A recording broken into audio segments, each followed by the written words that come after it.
the last bit of unfinished business we had to take care of was looking at this piece by Gabrieli, this In Ecclesiis. So remember that we had talked before about St. Mark's Basilica in Venice. We talked about the importance of it because of its vast wealth of musical resources. It's got that double choir loft, meaning that we can have two choirs performing at once. It has got the tip-top composers available in the area and a whole choir school to go along with it. Oh, question?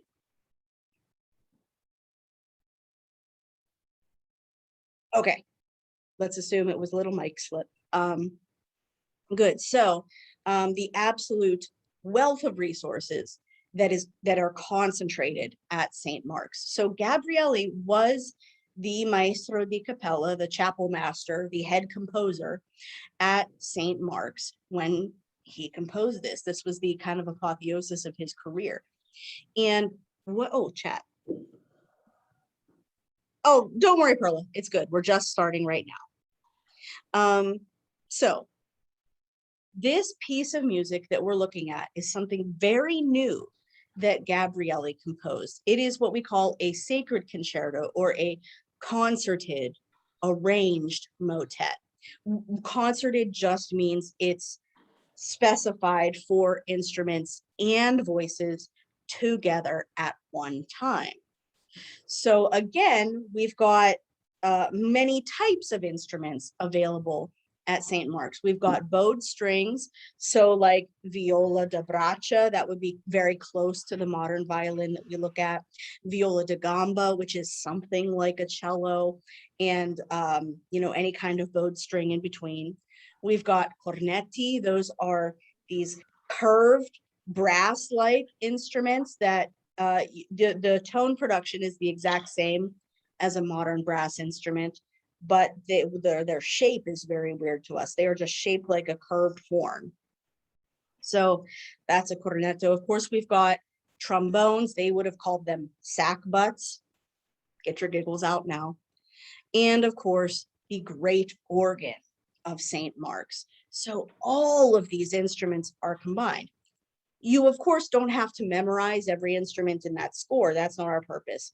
What I want you to have in your head is the idea that there's a vast array of instruments in this piece. And most importantly of all, for the first time in the history of the music we've looked at, the instruments are actually specified by the composer in the score.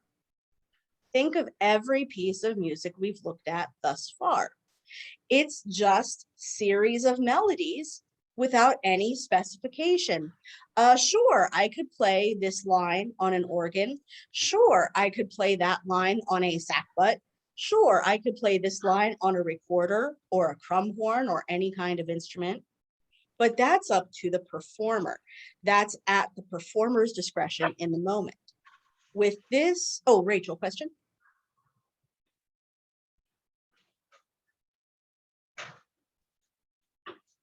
Rachel, all good? Yeah, sorry. Okay, just wanted to make sure. Okay, so yes, for the very first time, the composer is actually laying out what instruments they want to perform on each part. Formally, this concerted motet is strophic. And somebody remind me what strophic is. We've talked about strophic pieces. What are strophic pieces? Where the text changes over the same music. Perfect. So each strophe, it's just basically verse after verse. Like Andrew said, music stays the same, text changes each time around. So that's what we're looking at formally. And what's really interesting about what Gabrieli does here is that with each strophe, with each verse or stanza, he is changing the orchestration. So what I'd like us to concentrate on as we listen is how the orchestration changes. What parts do you hear pop up and when do you hear them? So just a little bit about that orchestration. Remember, St. Mark's, polychoral, got that double choir loft. So in this motet, the instrumentation we're looking at is the first system on your score is going to be a group of 4 soloists, soprano, alto, tenor, bass, soloists. So one person to each part. And their line is going to be pretty complicated. They're going to have to do some hard stuff. They have to show off some really difficult vocal technique. The second system on your score, and you should have your scores open in front of you, it's all in your anthology. The second system is an SATB choir. So you've got multiple singers on each of those parts. So you've got the difference between the first system and the second system, because they're both SATB. The difference is that on the top one, we've got 1 singer to a part. And on the second system, we've got a group of singers to each part. We have a whole soprano section, a whole alto section, and so on. Does everybody get the difference between top system and second system? Can I get thumbs or hands? Okay. 2 people, 3 people feel good about it. Good. Oh, good. More. Okay. So we're all good with these top 2 systems. The third system is where it gets really complicated. This is the instrument parts. And we're going to start to see what we call idiomatic part writing. And what that means is the melody lines are written specifically to lay well on a given instrument. So for example, with my string instruments, it's much easier to play arpeggios than it is scalar motion. So with my string lines, I'm going to see more arpeggios. With my cornetto line, it's going to be easier to play scales because all I have to do is lift 1 finger at a time. So I'll see more scalar motion with my cornetto line. With my trombone line, I'll see something that fits really well with an instrument that slides. So I won't see intervals that make that slide awkward. So I see idiomatic part writing. Does everyone feel good with what idiomatic part writing is? Any questions about what idiomatic part writing means? So it just means that like the part writing is conducive to how the instruments change pitch? 100%. So we start to see that for the first time in this music by Gabriele. Yes, well done, Mark, I agree. Yes, the complicated third system is all about idiomatic part writing, and this is something novel in Gabriele. And finally, the fourth system is an early form of basso continuo, and we'll talk more about what basso continuo is as we reach into the Baroque era. But for now, what I want you to know about basso continuo is it's the organ part. It's a bass line with intervals above it. So those little numbers that you see above the bass line, that tells the organist what intervals to play above it.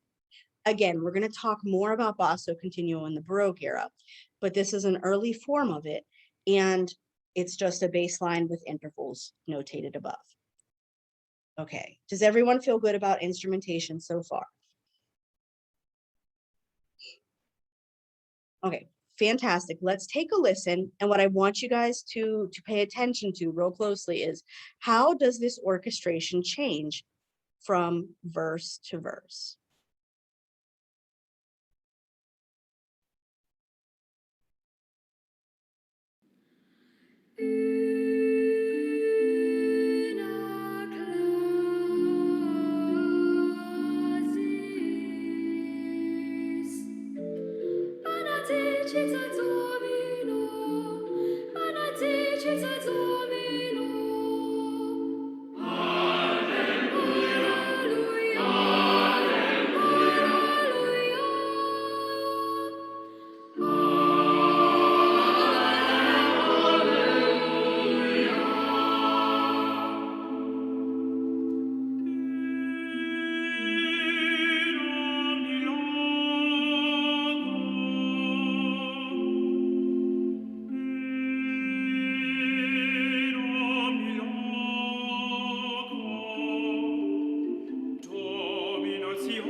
Okay, so we're well into our third verse there.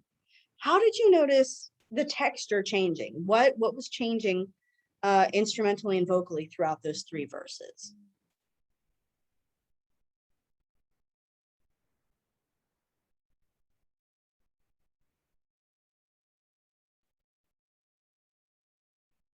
Let's pick the low hanging fruit first.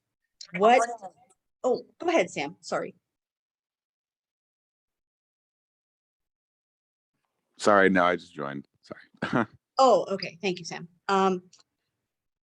Okay, so let's pick the low hanging fruit first. What instruments and what voices did you actually hear going on?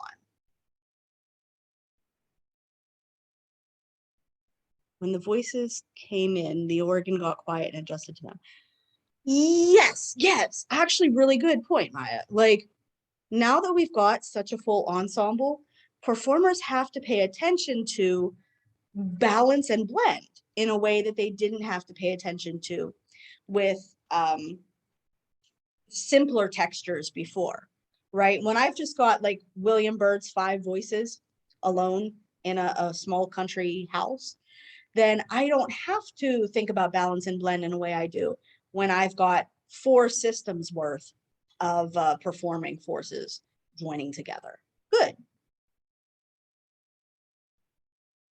Let's break it down further. What instrumentation did we hear in the first verse? What was going on performing force wise in the first verse? They all pretty much stood by until they got to the Alleluia part, and then they all just like came in full harmony. Okay, good. Let's pick that apart. What was going on while they stood by? Who was standing by and who was performing? So the soprano, excuse me. So the soprano was singing up all the way, like through its verse, through Benedicte Domino, and then it's like after that, then like all the instruments came forward and like gave that Alleluia thing. Fantastic. So I've got that treble soloist. Notice not an ensemble here. It's just the soloist backed up by the basso continuo, performing that first verse. And notice too that the treble voice is not a woman's voice. That was a young boy. So that's exactly how it would have been performed in St. Mark's, because women were not allowed to sing in the church. The choir would have been formed by all males, whether their voices had changed already or whether they were still with like reeds and higher. Yeah, Jackie, we see in the second half of that verse, we see all of the, well, not all, but most of the performing forces joining together, as Mark points out on the Alleluia. So just like we talked about with our Gregorian chant, we said the Alleluia is the most celebratory genre. Whenever we see the word Alleluia set in text, we see some kind of sonic celebration going on. So that's what's going on here. All of those reeds and the higher instruments came in on that celebratory Alleluia, because it's like now the soloist is done invoking the prayer, so now we all celebrate. Yeah, exactly. Good. So that was the first verse, is treble soloist joined by the larger ensemble at the Alleluia. What about the second verse?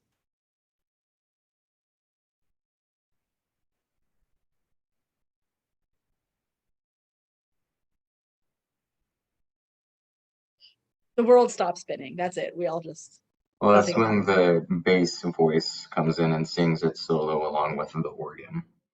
So we've got a much lower soloist coming in. And did the lower soloist do exactly what the treble soloist did? And anybody can chime in here. This is open to the floor.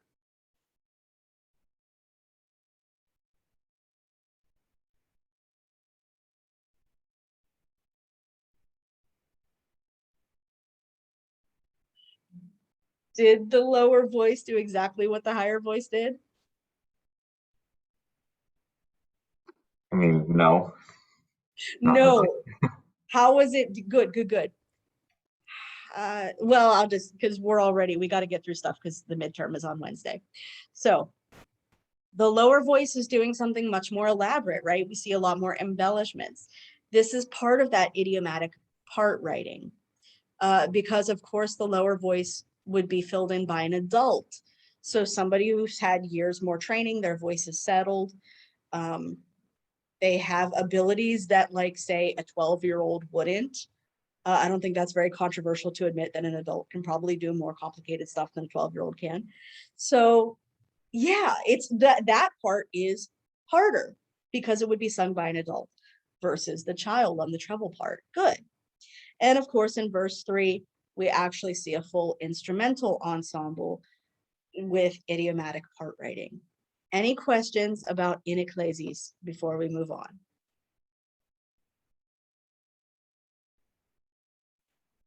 Okay. So let's move on to today's bit.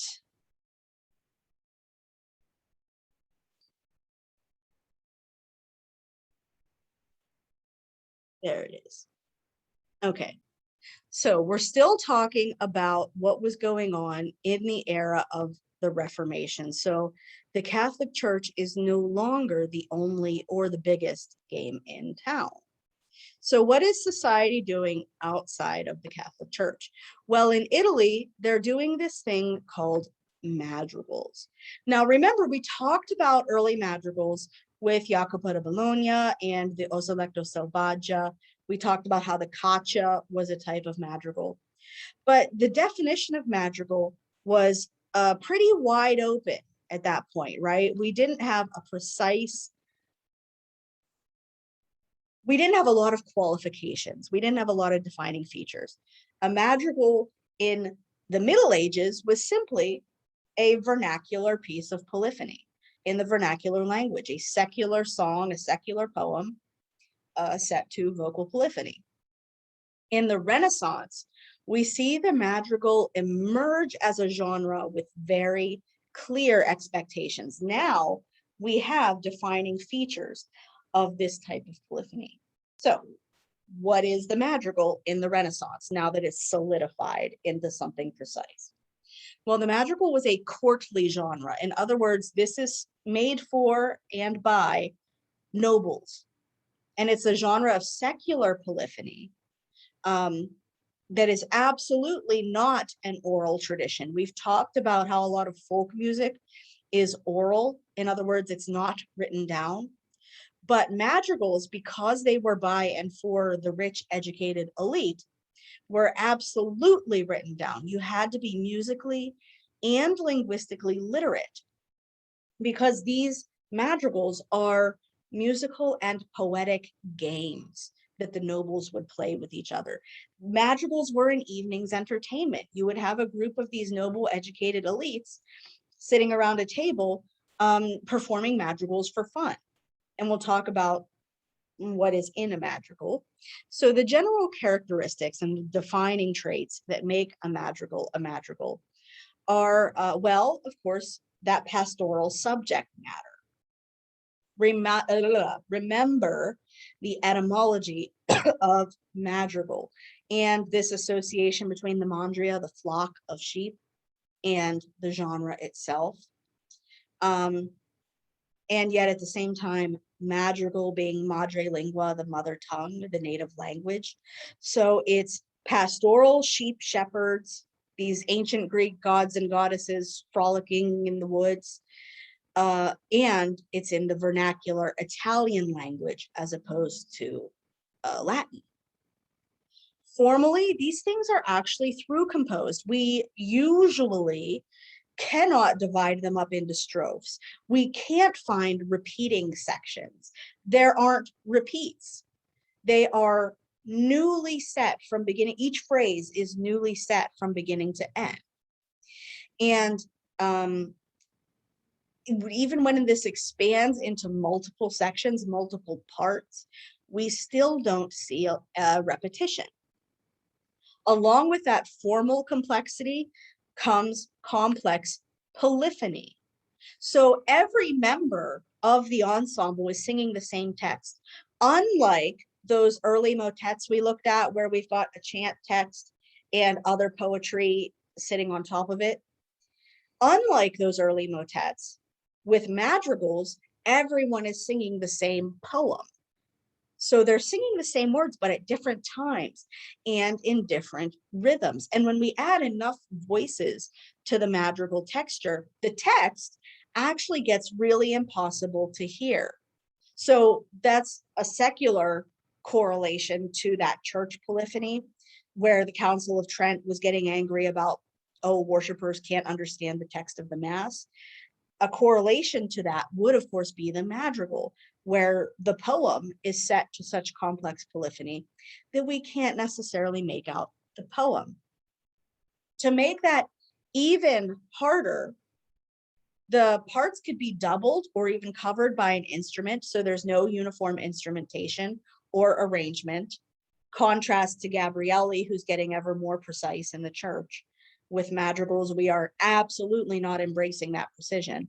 So parts could be doubled or covered by an instrument. And text underlay was very subjective and underperformers to figure out. Remember that music printing was still a very new science. So printing technology was not quite capable. Oh. Was this like another form of courtly love song? Good question, Maya. It's like courtly love songs in the sense that it's usually amorous, it's usually about romantic love. But madrigals were not courtly love in the sense that, remember we said a big part of courtly love was that the lovers can never actually be together. With madrigals, we very much see the lovers being together. In fact, some of these things can get really spicy, which is a whole other issue we can talk about. But as opposed to that courtly love, which is a very refined, edifying love, this is a very earthly love. This is a very Robin Thicke kind of blurred lines love. It can like, yeah. Does that make sense?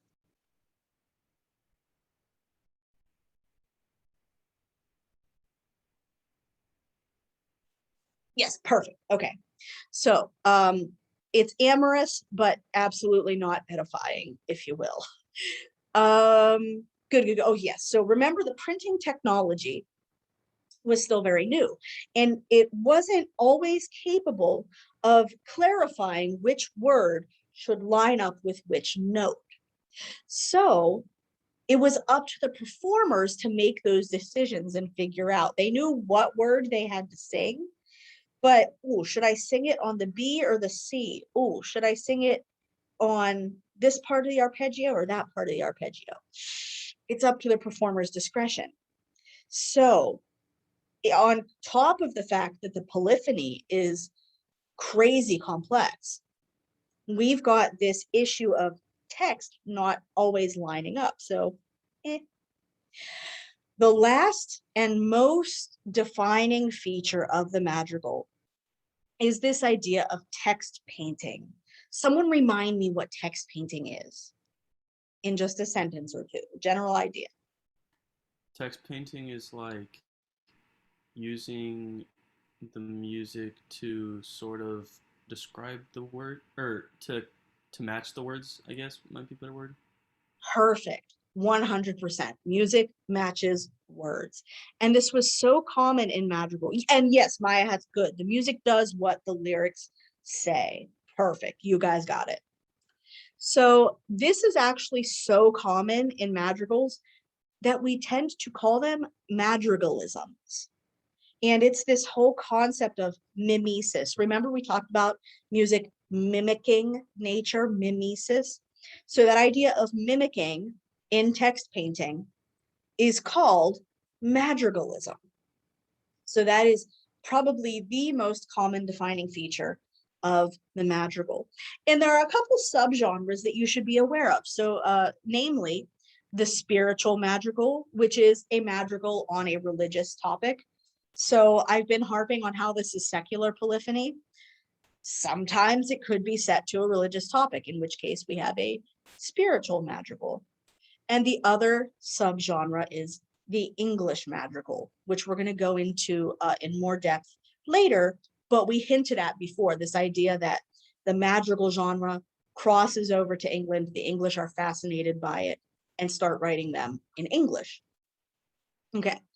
Any questions about the madrigal genre before we dive into the lyrical content? Okay, so let's press on. Lyrically, these madrigals were, for the most part, sonnets. And just so I have a baseline of what we need to talk about, how many of you are familiar with sonnet form in poetry? Can I get, let's see what kind of reaction. Good, okay. How many of you Yeah, are? I am kind of like, I know what it is. I'm not the best in it, but I know roughly how it works. Okay, good. That's actually a good place to start. And it feels like Perla and Maya and Autumn. Good. I means good. Okay. I'm seeing a lot of es, which if you paid attention like I did in high school English, is okay. Jackie is like taking the a little more seriously there. Don't worry. You don't have to scrunch up. We're going to talk about it. If you paid attention like I did in high school English, then is about where we're all going to be. So sonnet form was, I hate to say invented because it never comes down to just one person, but the person most famous for standardizing sonnet form is an Italian poet from the Middle Ages named Francesco Petrarca. We know him in English as Petrarch. So Petrarca, that's the guy we need to know for starting sonnet forms. And he was working in what we call the Trecento, three. So that means the 1300s in Italy. In other words, still the Middle Ages. Notice poetically, the madrigal composers are looking back. They are pulling poems from an earlier time period. So composers of the 1500s are looking at these sonnets written in the 1300s. Does that make sense to everybody? Okay, good. I see some thumbs, good. So looking backwards. And we're going to start talking about the Italian form of the sonnet before because there are two forms, the Italian and English. The Italian form came first, so we're going to talk about it first. And the way the Italian form works is it's a rhetorical issue. Remember when we said, we did our little intro to the Renaissance and we said that the big thing about the Renaissance was looking back to ancient Greek and Roman models. And part of that ancient Greek model is the art of rhetoric. So think back to Aristotle's Poetics, and he basically lays out this like science of how to speak persuasively. That art of rhetoric is exactly the foundation of the sonnet. So what the sonnet is you start posing a question in the first section, or you start describing a problem, some form of tension, something that confuses me, some dilemma that I have. So I start out with a dilemma in part one. Then I have this thing called the volta, which is like an attitude adjustment, if you will. So I have a problem that, oh no, bad things, attitude adjustment in the volta, and I propose a solution in the second part. Does that make sense to everybody? Problem, attitude adjustment, solution. Can I get a thumb or a hand on that? Okay. Let's see. Good. I'm seeing an increasing amount of thumbs and no hands. So that's basically what's going on rhetorically. How do I lay out this problem? Well, I lay it out in the Italian form in 2 quatrains, so 2 groups of 4 lines, and 2 tercets, so 2 groups of 6 lines. An octave, 8 lines, plus a sestet, 6 lines. 2 groups of 4, 2 groups of 3. Everybody with me so far? Check in, thumb, hand. 2 groups of 4, 2 groups of 3. Okay, I see a few thumbs and no hands, so let's keep going. Good. Now, the rhyme scheme of the octave, those 2 quatrains, the rhyme scheme of that octave is going to be A, B, B, A, B, B, A. So line, different line, line that rhymes with the different line, line that rhymes with the first line. Same thing in the second quatrain. Line, different line, line that rhymes with that different line, line that rhymes with that first line. Everybody with me on the rhyme scheme of the octet, the 2 quatrains? Okay, good. Seeing some thumbs. Heart, yes. Okay, Autumn is here. Good. Okay. The rhyme scheme of the sestet, the 6 lines or the 2 groups of 3, is a little more complicated. C, D, E, C, D, E. So line, different line, another different line, line that rhymes with the first bit of the sestet, line that rhymes with the second bit of the sestet, and line that rhymes with the third bit of the sestet. Everyone with me on the rhyme scheme of the sestet? Thumbs or hands? Good. Okay, good. Awesome. So that is the Italian form of the sonnet. You've basically got the Petrarchan sonnet laid out for you. Now, like I said, this was a thing in the Trecento, the 1300s. Sorry. By the mid 1400s, we start setting these things to music. Originally, they were just a linguistic art. By the mid 1400s, we start putting sonnets in music, i.e. madrigals. This is what madrigals are setting, sonnets. Now, like I said, these things cross over to England. And so they get adopted and adjusted by the English. Of course, I don't have to ask you what English poet is going to set the standard here. We're all pretty sure it's Shakespeare, right?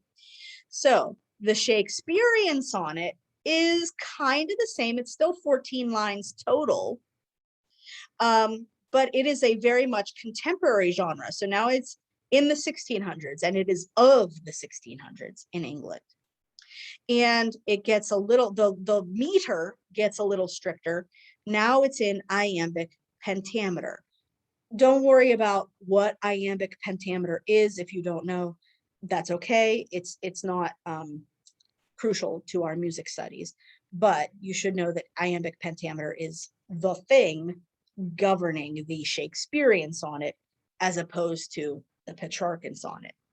So the Shakespearean sonnet has a little different rhyme scheme, as you can see. Instead of being broken up into 2 quatrains and 2 tercets, now we've got 3 quatrains and a couplet at the end. So instead of having 8 and 6 to make my 14, now I have 12 and 2 to make my 14. The Shakespearean rhyme scheme is even more complicated. A, B, A, B, C, D, C, D, E, F, E, F, G, G. Okay. Does that make sense to everybody? Thumbs or hands?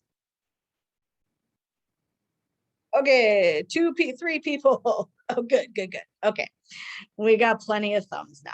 Perfect. The perfect example of a sonnet that we might set is Emma Lazarus's The New Colossus. Anybody recognize this poem? It is actually an originally English poem, so this is not a translation.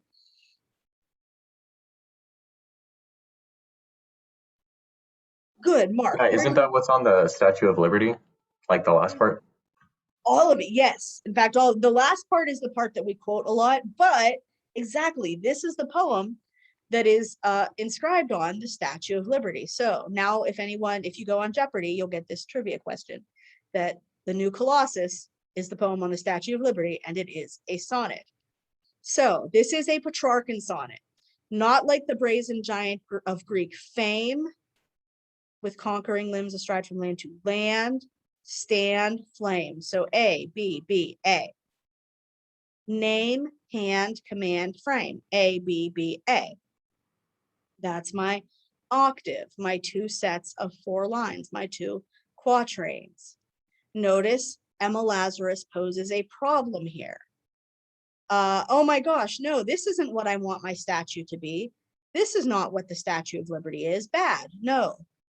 Solution. Here's my volta. Here's my sestet, my 2 groups of 3. Cries she, you poor free, shore me door. Okay. So there's our perfect example of a Petrarchan sonnet. That's exactly the type of music or type of poem that would be set to a madrigal.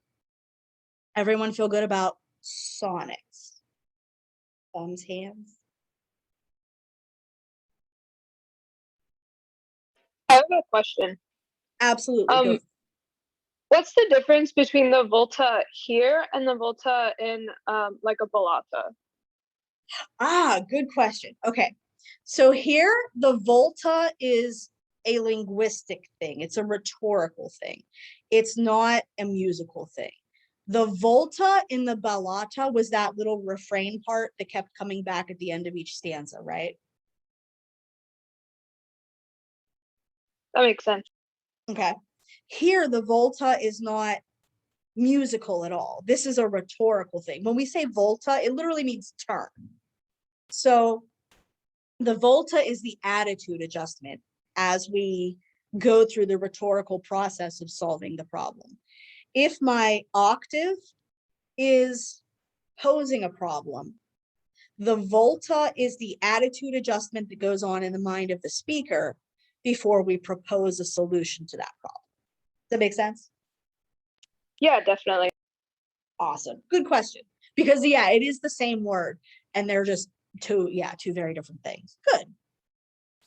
So if we all feel good about sonnets, let's talk about the subject matter of madrigals. Like I said, this is mostly pastoral stuff. Pastoral meaning like shepherds and shepherdesses frolicking in the fields. And that ties back to, of course, ancient Greco-Roman mythology. This is all part and parcel of that Renaissance obsession with Greco-Roman models. And it's also just easier in terms of dramatic plausibility to sing about these ancient gods and heroes and legends than everyday people, creatures, and events. I'm not going to sing a madrigal about my favorite cup of coffee because that's just too mundane. It doesn't warrant poetry and polyphony. I'm going to sing a madrigal about these magical creatures, and it just fits. Like I said, this stuff can get spicy. And there is a trope in the Renaissance called the Little Death. How can I put this delicately? The Little Death is a very intimate moment between a person and their loved one. Oh, something in the chat. Coffee. I mean, Rachel, I agree with you that coffee warrants a sonnet. I sing one to my mug every morning. But somehow I don't know if Petrarch would agree. Although, I mean, he was an Italian. Italians love coffee. Yeah, okay, Jackie's on board. So one of my composition students here, please go write me a sonnet and a madrigal based on coffee. And I promise to sing it every morning.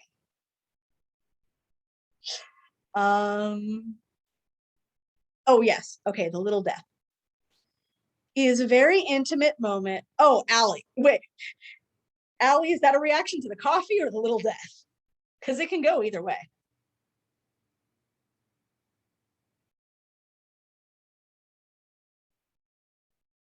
I'm going to take it as Little Death because why the heck not? Oh, definitely the coffee. Okay. I would personally be very grateful for that coffee sonnet. I mean, Bach wrote a coffee cantata, right? But yes, okay. Little Death, very intimate moment between a person and their loved one. The most exciting part of that experience. Does everyone know what I mean?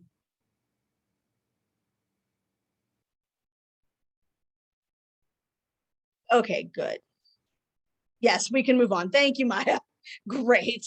I would very much like to. Also, madrigals, like I said, these are evening entertainments for these nobles. So they're games. We really play linguistic and musical games with madrigals. There's this idea, very common idea of what we call convivium. That's Latin for banquet. And you would see these collections of madrigals published under the title, convivium of something, convivium of blah, blah, blah, convivium by blah, blah, blah. And what that means is that these madrigals are like a gathering, an exchange of thoughts. And in fact, several pieces were about reenacting games musically. Other pieces were games in the canons that they employed or the tricks they asked singers to do. Part of this whole gathering game thing is an idea of role playing. So as you're singing the different parts of the madrigal, songs allowed groups of amateurs to adopt the personae of the singers and discuss subjects that would otherwise be ridiculous or taboo. So you get to take on parts and voice thoughts that you wouldn't otherwise get to voice. One, probably the most famous example of a madrigal is Jacques Arcadel's Il Bianco e Dolce Cigno. In other words, the White and Sweet Swan. Now, like I said, this is probably the most famous madrigal. And the text of it, of course, because it's the exception that proves the rule, is what we call inordinato, unordered, disordered. There is no regular foot or meter. So in stark contrast to the iambic pentameter of the English sonnet, there is no regular meter of the text. There's no repetition in the text. And the text is full of what we call enjambments. That's a French word that means the sentences are broken up over multiple lines of poetry. So if I look at the text of Il Bianco e Dolce Cigno, I don't see the sentences end at the end of poetic phrases. I see the sentences end in the middle of phrases, and I see the phrases carry on through until halfway through the next sentence. Does everybody understand what enjambment is? Can I get a thumb or a hand on that? Good. Okay, hearts and hands together, everybody. We are the world. So that is enjambment. So this is an ordinato, very disordered text. Musically, it is through composed. Now, remember we said madrigals being through composed, that's very typical. We should not expect to hear musical repetition. In terms of linguistic games, we see this antithesis going on here. The composer is playing with two different types of death. First of all, the swan's death that we hear about in the text, and the singer's death, the little death, le petit mort. You get the idea. So swan dies, singer dies. Also, this trope of the swan song. Now, we still hear about swan songs today. Anybody know what a swan song is? Or the story around swan songs?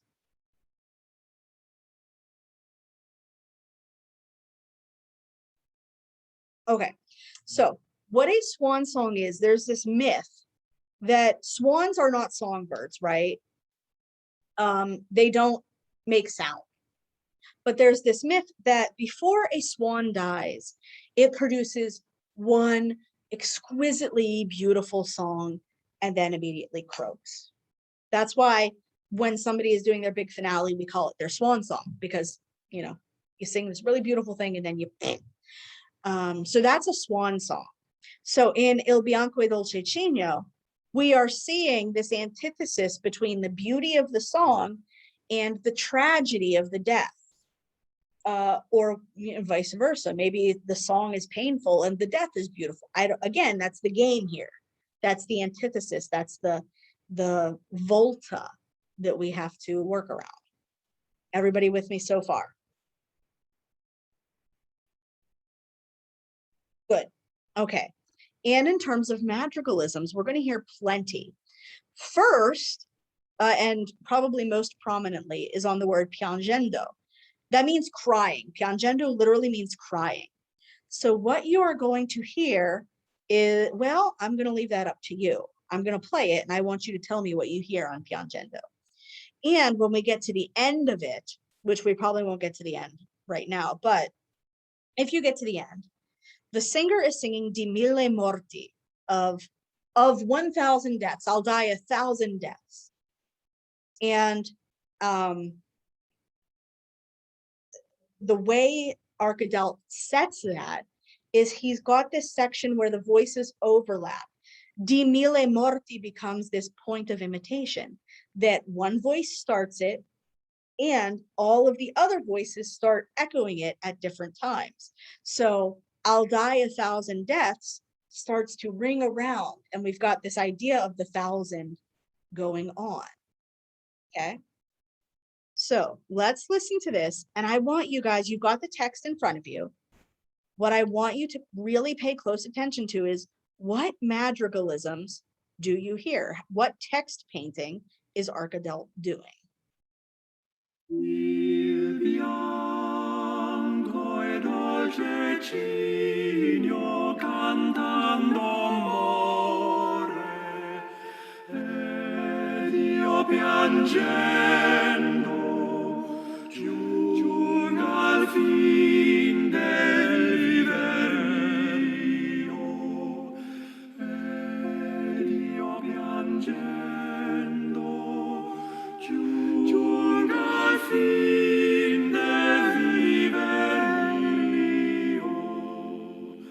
Strane e diversa sorte, che more sconsolato, ed io moro, ed io moro.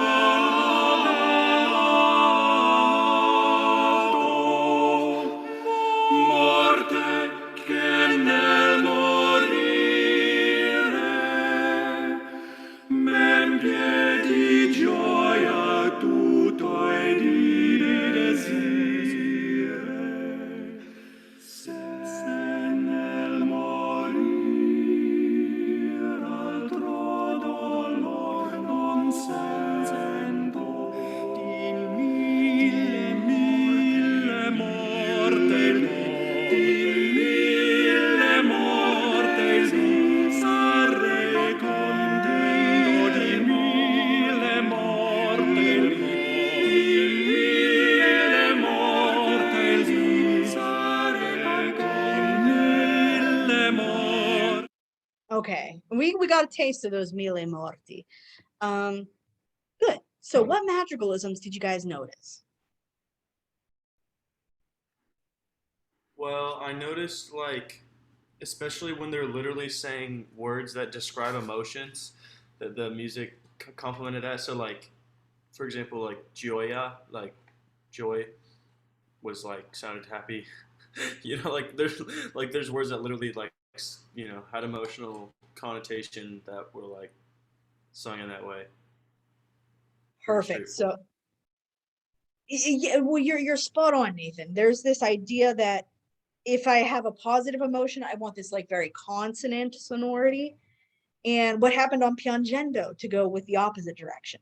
Crying.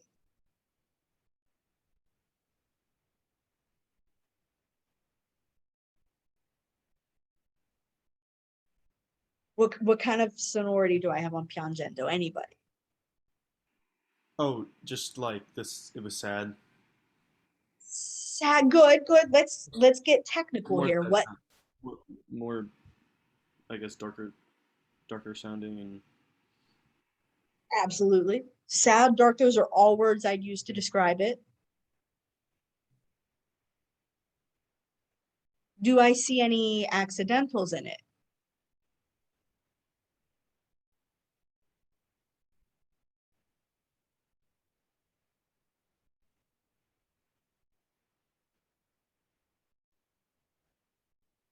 Okay, that's impromptu homework assignment.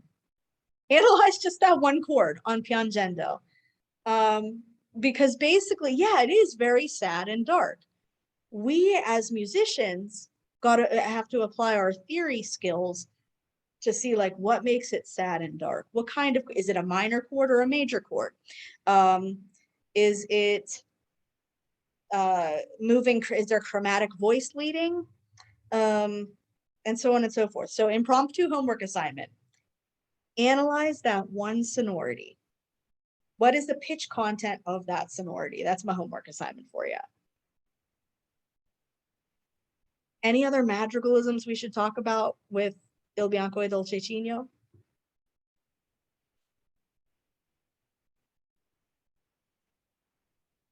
Okay. It would probably be easier if we like knew what some of the words meant, you know. It's all in the Norton Anthology. It gives you that text there.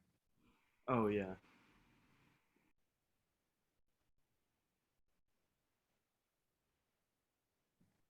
Yeah, that's why the ideal for this class is to come in, you know, having read and listened already.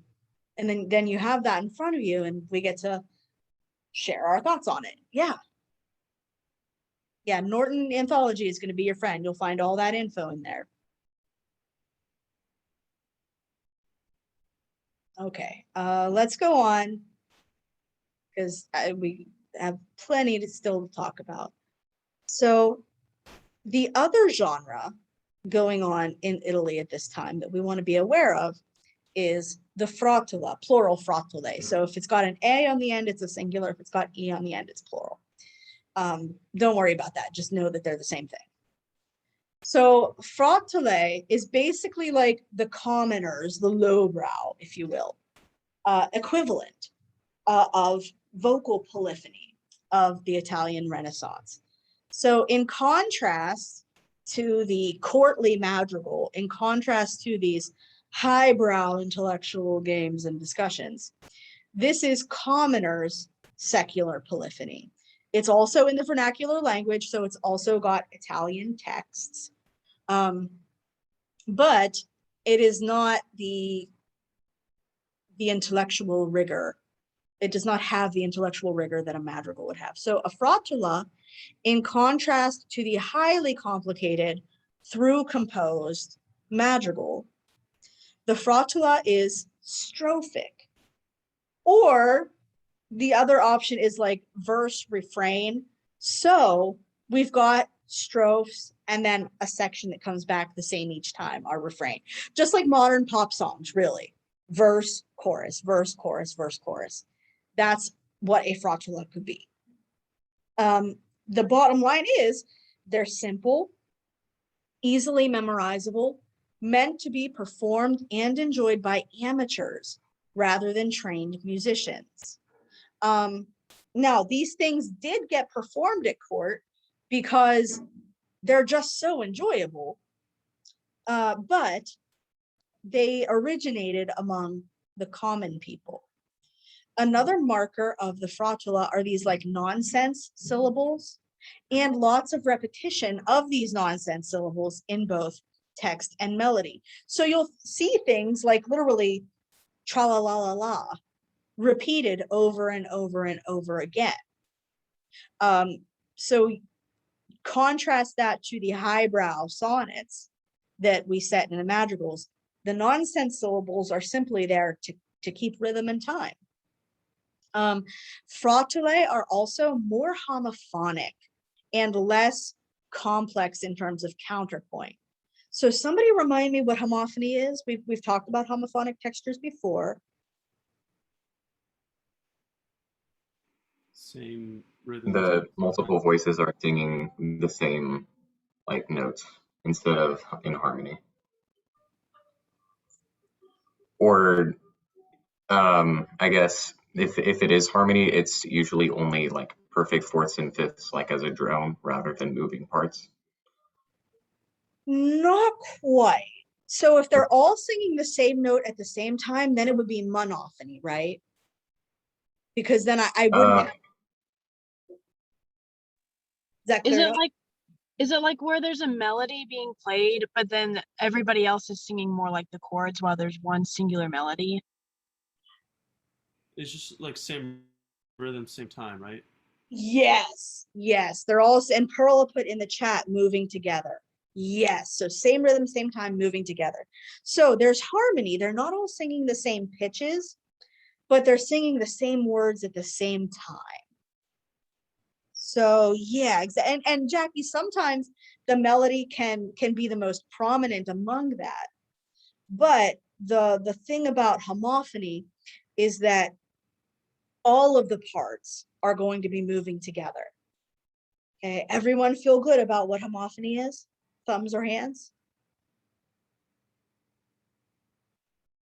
Okay, see a couple, few thumbs. Good, okay, good. I'm seeing more and more thumbs.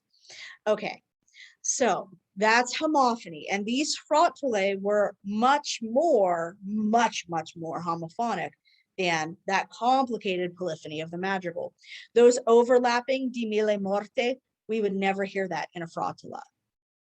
We would never hear that complicated imitation. These frottole were much more humorous than the madrigals. So they were not to be taken seriously. This is very, very far from courtly love. So even though like they can be amorous, they're usually like joke songs. Yeah, I don't need to go beyond much more than that. Just to give you a little taste of this, I'm going to play you a few seconds of a frottola because you'll get the idea very quickly. And this is also in the PowerPoint that I've posted to Blackboard. So if you want to go and listen to it multiple times, feel free to. It's very short, very fun. This is a piece called Scaramella. Hello.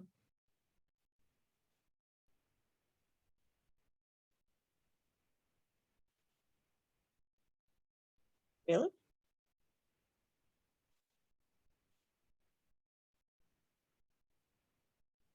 Okay, now you're going to cooperate.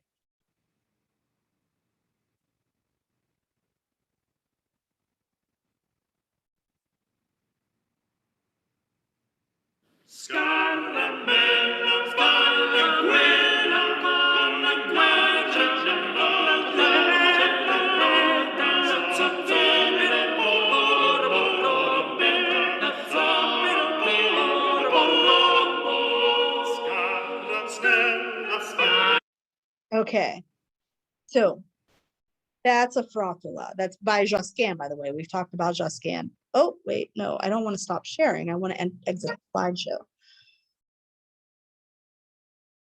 Okay, there we go. So we've talked about Josquin before and how he was like this very well-known composer of complex Franco-Flemish polyphony, but he could also do the fun stuff too. So any questions about the frottola before we move on to other complicated subjects? Okay, let's keep going. The next place I want to take you is Ferrara. And why Ferrara out of all the places in Italy? Because it was run by this very special noble family called the Este family. This is their castle here, still standing today.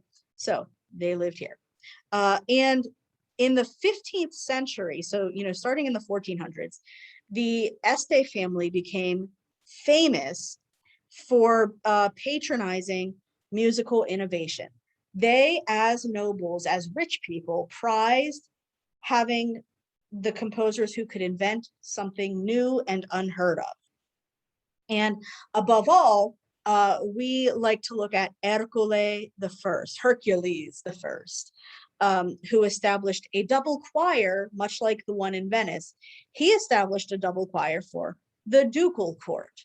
So we talked about Venice being an important center. Ferrara, which is just right down the road, is another center of complex secular polyphony. So Venice, sacred stuff, Ferrara, secular stuff. And in fact, once the reputation of Ferrara under the Este family was established, later rulers had connections to some composers that we have already talked about. So there was this long-standing, through the centuries, long-standing relationship between the most famous composers and this Este family. So people like Adrian Villart and Cipriano de Rore, who were stationed in Venice. These very famous composers had long-standing relationships with the Este family in Ferrara. One of the most famous of these composers was a guy named Jacques de Werth. As you can tell, Franco-Flemish by his name. He was maestro di capella at Santa Barbara in Mantua, which is a city very close to Ferrara. They have very close ties with each other. And he knew de Rore personally and was very heavily influenced by Cipriano de Rore. Now, the thing that makes de Werth unique is his reputation varied depending on where you lived. So, for example, if you lived in Mantua near St. Barbara, where he worked, then you knew him for his sacred liturgical music. If you lived in Mantua, where a specific set of his motets were published, then you knew him as a religious composer. If you lived in the wider world, you knew him as a madrigalist. So in Ferrara, where he made these frequent excursions and where most of his works were published, he was known as one of the top madrigalists. So de Werth is important to us as an example of how your reputation can change based on what's being published in different locations. Another important thing that was going on in Ferrara was the invention of an instrument, a specific type of keyboard called the archicembalo. And this was invented by a guy named Nicola Vicentino. Here's an archicembalo. What it is a keyboard where you see like each of the chromatic keys, how normally that would be just one key. On an archicembalo, they're actually two separate keys. So like A sharp is a different note from B flat. Here's my C. This one is a C sharp. This one is a D flat. So these chromatic keys are separate. They're hitting separate strings, which are tuned separately based on whether you are raising a note or lowering a note. Does that make sense to everybody? So does that mean that, like, was it done this way to preserve like just temperament instead of equal, or? Well, just intonation hadn't been invented yet. And in fact, yeah, same thing. Equal temperament was kind of a thing. Okay, Kobe's kind of good. So yeah, Mark, that's a really great question because that's a way of helping us understand what's going on here. There is no standardized tuning system yet, right? Like they're not quite sure how to deal with these different frequencies and the comma. Now, the comma is a very mathematically complex thing that I'm not going to get into here. But what we need to get into is this idea that they're playing around with different tuning systems. And Vicentino's solution to the tuning system was to create an instrument where we have different enharmonic keys. Does that make sense now? Does that make it a little clearer? Okay. Can I get thumbs or hands from people? Okay, I see a few. Good, I'm seeing more and no hands, right? No questions? Okay, good. So That's the archicembalo, and it is invented in Ferrara by a guy named Nicola Vicentino. Luzzasco Luzzaschi ends up becoming probably the most famous performer and composer for the instrument. Personally, what I find the coolest about Ferrara is this thing called Il Concerto delle Donne, the Concert of Women, or the Three Ladies of Ferrara. What this is a group, well, it's exactly what it sounds like. It's a group of 3 women hired at the ducal court to sing. And they've got this really unique texture.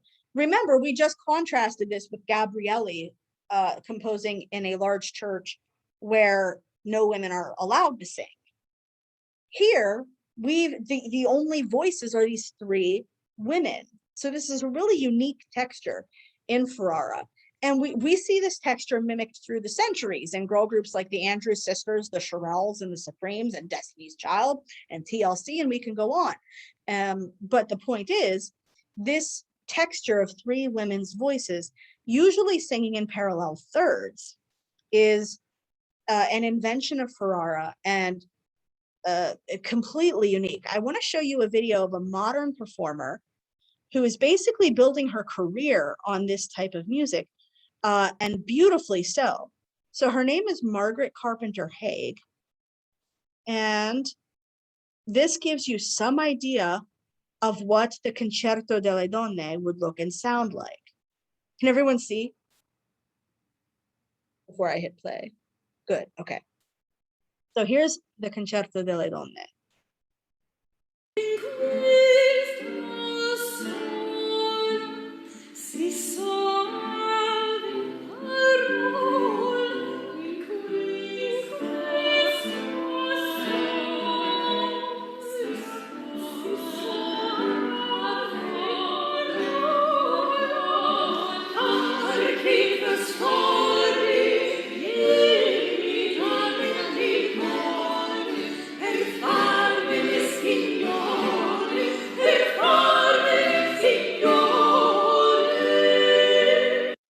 Okay, so total girl group, right? Parallel thirds, importance of gesture, importance of the unity is the most stunning part, unity. So that's the Concerto delle Donne going on in Ferrara, but most unusually is a guy named Carlo Gesualdo. Now he is a prince. He is not a scrappy young artist like we've talked about before. Carlo Gesualdo is himself an independently wealthy nobleman, which gives him freedom to experiment in the most chromatic and dissonant way possible. This has sparked a huge debate among listeners as to whether Gesualdo, does the man just not know what he's doing? Is he unaware of conventions, or is he able to experiment because he's not relying on a patron? He is the patron. He's the one doing this for fun. Of course, he's stationed in Ferrara, the center of that musical innovation, patronized by the Este family. And in Moro Lasso, notice the death again. Alas, I die. The little death. This is all about the little death. So we see this, or we hear this chromaticism to the extreme in 2 ways, of course. Voice leading. So he moves his voices by half step very frequently. Even if he's moving to a chord tone, he's moving by half steps. And of course, extreme dissonance. What makes Moro Lasso really intriguing is these interrupted lines. When we listened to Il Bianco e Dolcecino, we talked about how the text was inordinato and that enjambment of the text. Here with Gesualdo, we don't even see the sentences finished. We just see him starting phrases and cutting off, starting phrases and cutting off. Then when the text and music resume, he gives us really surprising harmonies that we didn't expect. So The question that I want you to meditate on as we listen to this is this a realist representation of the text in front of you? So let's just listen to a little bit for now.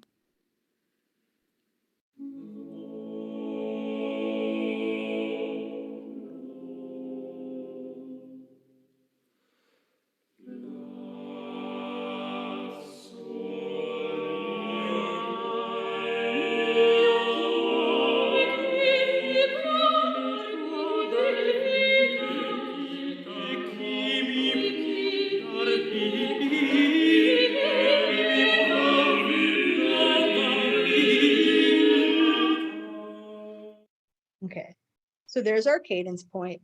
Yeah, realist or not, debatable. The thing that I want to end on today is, as I promised, the English madrigal. We already hinted at this traveling to England, and we can pinpoint it to one really important collection, Musica Transalpina, in other words, music from beyond the Alps, published in 1588 by a guy, an Englishman named Nicholas Young. And we can kind of think of it as a compilation album. That wasn't obviously what they called it in 1588, but it's what we can look at as like Young picked all of the most famous Italian madrigals, collected them in one book, and published them together in English translation. And this sets off a 20-year craze during the Shakespearean era for madrigals in England. Just like in Italy, the English madrigal is a courtly genre. And mostly we're going to look at in our next and last slide here, how these madrigals play into Elizabethan and Jacobean politics. So in other words, politics under Queen Elizabeth I and her successor, King James. The English took the idea of madrigalisms to the extreme. So if we thought the Italians were big on text painting, you ought to hear some of these English madrigals. It actually gets a little redundant. So the last thing I want you to be aware of is The Triumphs of Oriana. It is a book of madrigals, English madrigals, from 1601. And you can see all of the famous composers contributing to The Triumphs of Oriana. And it was dedicated to Queen Elizabeth. Every madrigal ended with the phrase, "Long live fair Oriana." In other words, long live our queen. Maybe, because the debate surrounding it is, were the composers originally paying tribute to King James's wife, Queen Anne, and not Elizabeth? That's a subject for contention. But the historical narrative most commonly accepted is that Oriana represents Queen Elizabeth. And the phrase, "Long live fair Oriana," that ends each madrigal is a way of praising Queen Elizabeth. Okay, any questions before we pack up shop for today? Okay, if you guys feel good, I feel. Oh, So I have. Oh, who's talking? Sorry. Okay. Sorry, I just have a also question. I also have a question. Oh my gosh. go for it, because if you guys have questions, then I'm assuming your classmates probably have the same thing on their mind. Okay. This Mine's a question is- personal question. Okay, Kobe, we'll chat after we're done recording. We'll chat and we'll take care of that. Will, is yours a question for the whole class or is it a personal one? Yes, this is a question for the whole class. Well, technically. So it's about the project that's due today. So I've been like working on it, but it's hard for me to find enough sources to make it like a 300, 400 page, not page, but like word little essay. So is it okay if I pull a couple of things from the internet, like a reliable source, or does it all have to be from the Oxford music thing? It all has to be academic. So maybe not Okay. even, it doesn't have to be Oxford, but it has to be out of a book by an academic publisher or Mhm. author. Okay. So Yeah, I I've was just already written this part, but this is just like in general. So like, would Encyclopedia Britannica be like scholarly enough, or is that We can use that for like the earlier parts, and actually this kind of goes to like both. for the encyclopedic entry, like the 300, 400 word part? Yes, yes. Okay. Britannica can contribute to that, absolutely. By the time you get to like parts 4, 5, and 6, where you're developing your own thesis, then we should be beyond that into secondary sources. Feel good? I have a question real quick just about the project in general. I turned it in last night. It's all good, but I was wondering how long do you think it would be until we would get it would be graded and we would know what we got on it? I'm going to hit the ground running. I have a couple more classes to teach today. And I'm going to hit the ground running with them. I'm planning tonight. I'm going to grade them in the order they're submitted. So I'm literally, whoever turns it in first gets it back first, and I'm just going to work my way through a few each day. I like to give myself a deadline of a week on these things. So my ideal is to have them back to you by next Monday, God willing. That's my goal. That works. Thank you. Excellent, no problem. Any other questions, or you all feel good?